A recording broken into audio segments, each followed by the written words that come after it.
secret formula for any YouTube channel success is out. With that said, welcome back. It's Sunday. I'm Peter A. DeLuca here. I'm your host today, Bernie Wrightson. Bernie Wrightson interview. One of the creators I know the least about. I can cite some of his work. I can cite some of his illustrations. I knew him. I discovered him way back in the day when he did that fantastic Frankenstein book. Never bought it though. I would always admire the artwork though. Legendary stuff. Now, I remember purchased Marvel Knights. He did this Punisher. The Punisher came back from the dead one time in Marvel as an angel, as like an archangel with archangel plasma guns, and he would shoot demons. No exaggeration. Pat Lee even did a iteration of the character too with Wolverine. Not everything Marvel Knights cranked out when it first premiered was golden. That was the worst. But anyway, so I never really discovered a lot of his sequential work or illustrative work or anything, but now I'm kind of like feeding off, like I'm addicted. I need more, aka patterns. We talk a lot about comic book creation. We talk about methodology of illustration. This is a lot of what my live streams are all about. This is why you have to subscribe and support and do everything you can for this channel, because we're very eclectic. We're cross-platform here. So a lot of the things I talk about on my live stream are videos that you may have seen earlier in the week, or or switch that around. Okay, so I've been obsessed with Bernie Wrightson. This interview I have watched 4 times. I'm going to sit down with you again. We're going to watch it for another time. And there's a lot here that I feel like you, the next wave of American comics, you. And I'm talking criticism, commentary, creation. It's you. It's the AKA Pad Army. Sit down with me and let's learn from one of the all-time comic book masters that I have limited knowledge of, because it's a little bit of a weak spot. But not anymore. We're going to fix that in 2025. Let's go.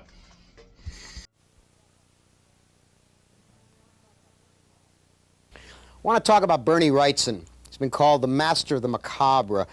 He's been influenced by the classic horror films, the black and white Universal films, and EC comic books of the 1950s. You probably will know Bernie Wrightson best from a comic book that he created with the fine writer Len Wein called Swamp Thing, which is one of the great myth images in comic books today. This is a man whose work is filled with demons and monsters and ghouls and aliens and werewolves. And in black and white, he has illustrated the works of Edgar Allan Poe and H.P. Lovecraft. He did 2 projects with Stephen King. One of them was a comic adaptation of George Romero's film Creepshow, and the other is a book called Cycle of the Werewolf, which you may have seen as a movie called Silver Bullet. But Bernie's most important work was his interpretation of Mary Wollstonecraft Shelley's Frankenstein, in which he visualized the monster using only the novel. Essentially what I was trying to do with the illustrations in Frankenstein was I was trying to limit myself to the techniques that were in use at the time that the book was originally written, say around the beginning of the 19th century, which would have been steel engravings or woodcuts. I was trying to pinpoint an archetype. Trying to put myself into the mind of Mary Shelley, maybe more into her time, of what would have been frightening to someone in Mary Shelley's time. I think painting is probably a more natural way of reproducing an image on a 2-dimensional surface, whereas working in line is just goes completely against all the rules. I mean, my hand exists in space as form and tone and color and bulk. It doesn't have a black line around it. It doesn't have little lines cross-hatched across it to make this side darker than that side. So working in line, working in black and white is much more of an abstraction than working in color, than painting. As far as being a picture maker or an image maker, what always comes first is a picture in my mind. I always see something very definitely inside. I always see it exactly the way I draw it. And the finished product is almost always like I had an opaque projector that was in my head, projecting out through my eyes on the paper, and all I do is trace the picture that I see. When the Batman made an appearance in the Swamp Thing series, that was an awful lot of fun for me, because I had been wanting to do Batman for quite a long time. But I didn't want to do Batman in his own book, in his own story. And this was perfect for me, because now Batman could be a guest star in my book. And I felt that since he was just a guest in my little universe, I had total control over him. I could do anything with him that I wanted. So I decided to make his ears 2 feet long, and to make his cape 30 feet long in certain shots where it just looked good to have this huge tent of a cape blowing in the wind. And nobody argued with me, because it was my interpretation. It was the Swamp Thing lived in his own little universe, his own kind of alternate universe. And the Batman comes in, and it's like walking through a distorting mirror or something. And Batman had to bend to the rules of this universe, and suddenly become this very kind of twisted, monstrous thing. Horror is different things to different people, I think. To me, in spite of my drawings of monsters and the creeping dead crawling out of their graves and vampires and Frankenstein's monster and whatnot, horror to me is an image of a well-dressed man standing on a corner waiting for a bus, and everything about him is absolutely perfect except there's a spot of blood on his shoe. Are you a dark dreamer? Bernie Wrightson clearly is. Long acknowledged as one of the premier horror artists of our time, Wrightson has already left his mark as both an illustrator and as a designer of movie monsters. Wrightson first came to prominence as a co-creator of the leading horror comic of its era, Swamp Thing. He has also illustrated the comic book version of Stephen King's movie Creepshow, as well as King's novella, Cycle of the Werewolf. Yet his greatest work to date has been his illustrations for a special edition of Mary Shelley's Frankenstein. Wrightson also has contributed creature designs for such major motion pictures as Ghostbusters and The Faculty. Bernie Wrightson recently invited us to his home in Los Angeles, where he discussed with us how he came to be an artist and a dark dreamer. For a lot of people, the idea of monsters, for most boys, was a part of their lives, but in a sense it was just a phase. And we went through it, and we got out of it, and we went on with our lives. But for a very, very select few, which includes, Bernie Wrightson and Stanley Weotter, we have yet to get out of that phase. Do you have any idea why that is?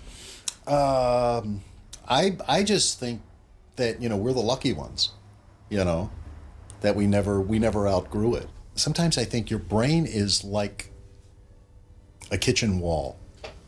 Your brain is like a kitchen wall, and you take a plate of spaghetti with meatballs and meat sauce and throw it at the wall. Most of it slides down to the floor, but there are some bits that stick to the wall, Those few little bits that stick to the wall are the important things. That's the stuff that lodges in my brain. It's the monsters, and the horror and finding that little chill, you know, in a story or in a movie, you know, that little moment that just sends a shiver up your spine. You know, it beats all the roller coasters in the world. This is a very specialized, refined response that we're trying to elicit out of someone. You know, okay, yeah, we don't want to make you laugh necessarily, but we give you that shiver up your spine, you know. Which, you know, for me is, you know, that's as good as a laugh. You know, I would, if I can shiver your spine and make you laugh at the same time, you know, that's great. That's terrific. I know that, you know, no matter where I am, what I'm doing, whatever time of day, you know, I'm tuned into, you know, whatever you want to call it, the dark side.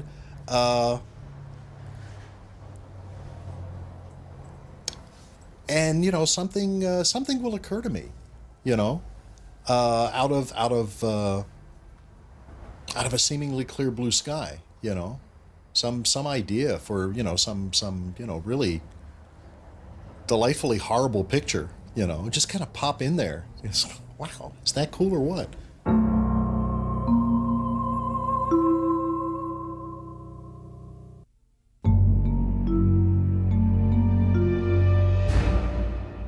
Well, all the classics, and there's many that we could name, but why is Frankenstein strike such a special chord within you? You know, out of all the horror stories and you know, monster movies and everything that you know, I've read or seen or experienced, Frankenstein is the one that really resonates with me. You know, I don't know why.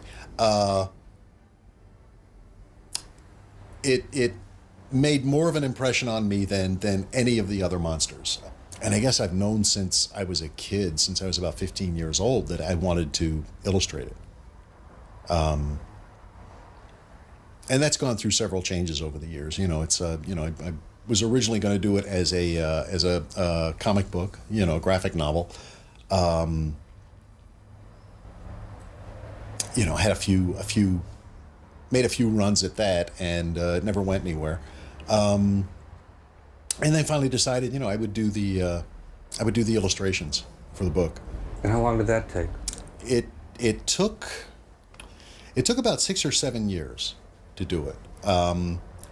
By the time I was ready to do the illustrations for the book, I had been working professionally long enough to know that I couldn't do this through a publisher. I couldn't approach a publisher and say, okay, Frankenstein, you know, I want to do the entire text with illustrations, and here's the way I want to do it. And then the publisher comes back and says, oh, okay, that's very interesting, but here's the way I want to do it. And, you know, we will do it my way because I'm paying for it. So I knew that, you know, if I'm going to do this at all, and I want to do it the way that I want to do it, I'm going to have to do it on my own.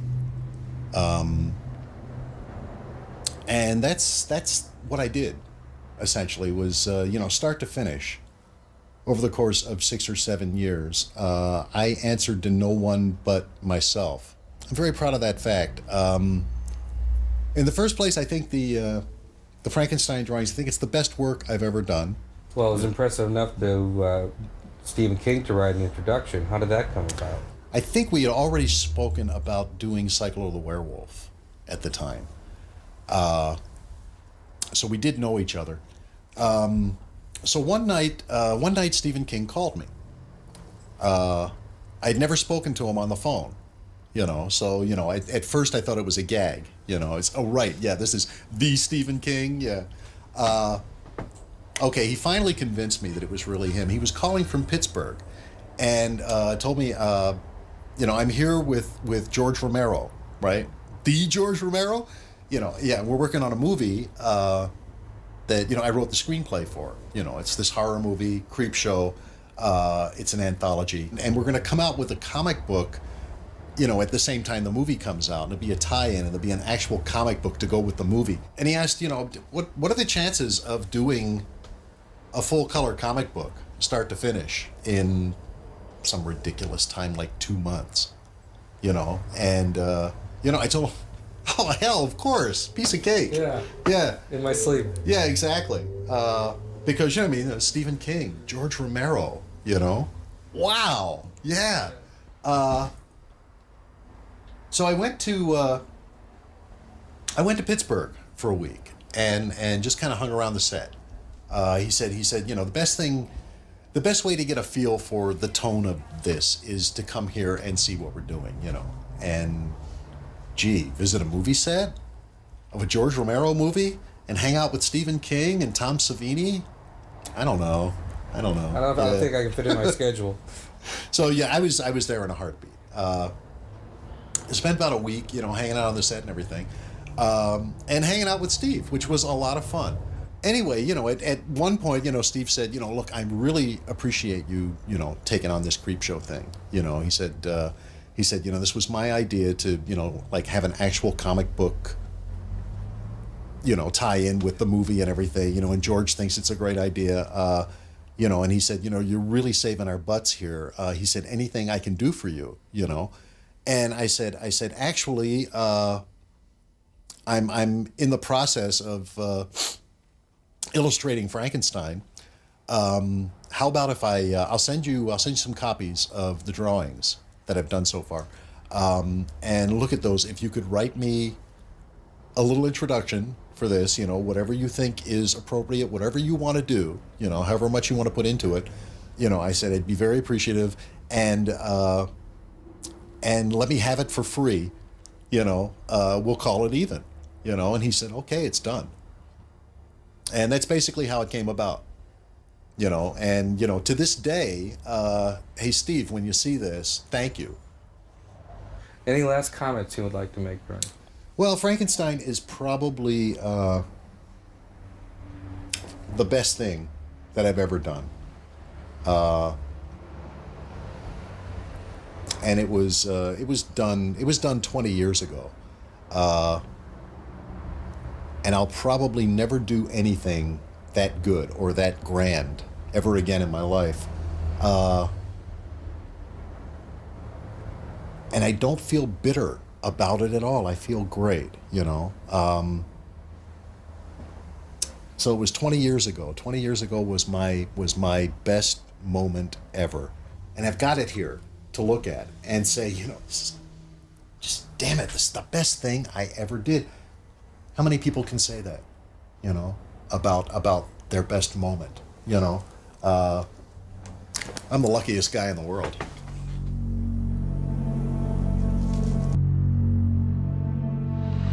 Join me here again on the wild side of the imagination, where a sense of wonder and a feeling of terror can often intersect. You'll find us waiting here, the Dark Dreamers.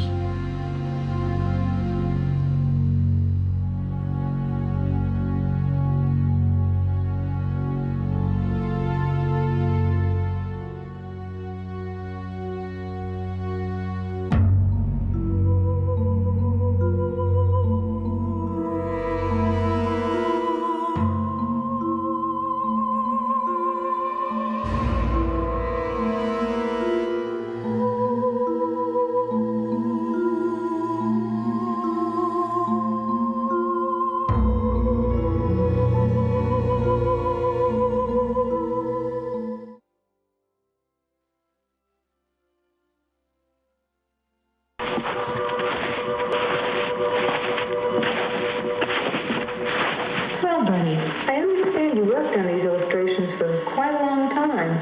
Yeah, I started in early 1976, February or March maybe, and finished in the summer of '82, so that's 6 years. Why did it take you so long? Well, I've always liked the book, and I wanted to do the kind of bang-up job on the pictures that I don't believe ever's been done before. Well, I wanted the illustrations to look as if they were done for the original edition of the book in 1818. And how did you arrive at the monster's appearance? Well, Shelley was pretty vague on exactly how he looked. She describes him...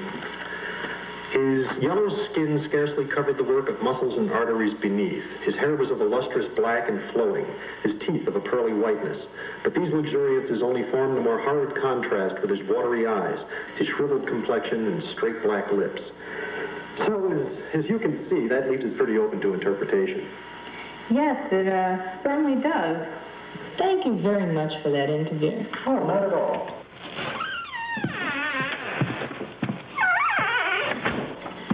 We had time to...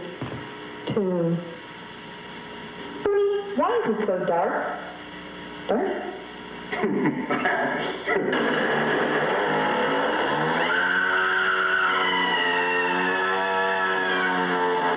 Frankenstein, tomorrow, fire, or else.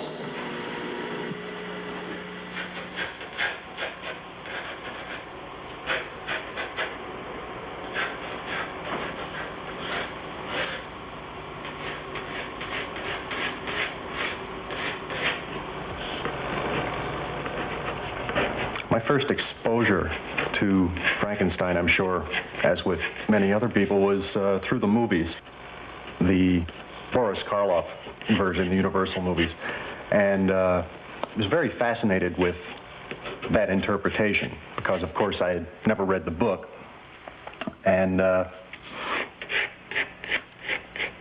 when I did read the book, I was somewhat taken aback that the description in the book did not follow the image that I saw on film. Of course, Karloff's monster in the movies was, well, he still is, I think. He epitomizes Frankenstein to the general public. When you mention Frankenstein to the man on the street, I believe he immediately thinks of Boris Karloff. Karloff was wonderful. We have to separate the two to really talk about them, because there's Mary Shelley's Frankenstein and there's Boris Karloff's Frankenstein. The man had such a feel for communicating emotion with no language and just through his body and his face that he really didn't need the speech.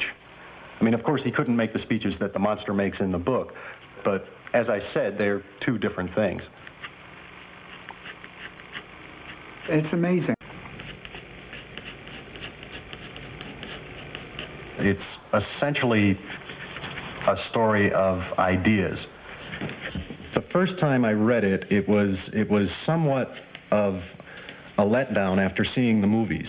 I expected something more like the movies in the book, more of an adventure story. And it took 2 or 3 times of reading the book and rereading before I really began to get a feel for what Mary Shelley was doing with the story. She wasn't really telling a horror story. She was using the form of a horror story, a fantasy, romantic fantasy, to deliver a moral point. So I did a story called The Muck Monster a few years ago, which was a rendition of the tone or the atmosphere of the book. I remember first the darkness, then the warmth, and finally awareness. Then I saw him that brought about my being, but I resented him. I resented his presumption upon a higher power. I resisted his attempts upon my being. I did not want life, so I did not receive it. And my Creator raged. He blamed me for his failure. I did not want his gift of creation. I rejected it. I had no place in the world of men. I wanted to explain, but of course I couldn't. And when at length his rage mounted and he lunged at me with the knife, I became angry. Angry not because he would destroy what he had created, but because he didn't understand. I was an aware being. not just an inanimate thing. I thought, I reasoned, I was.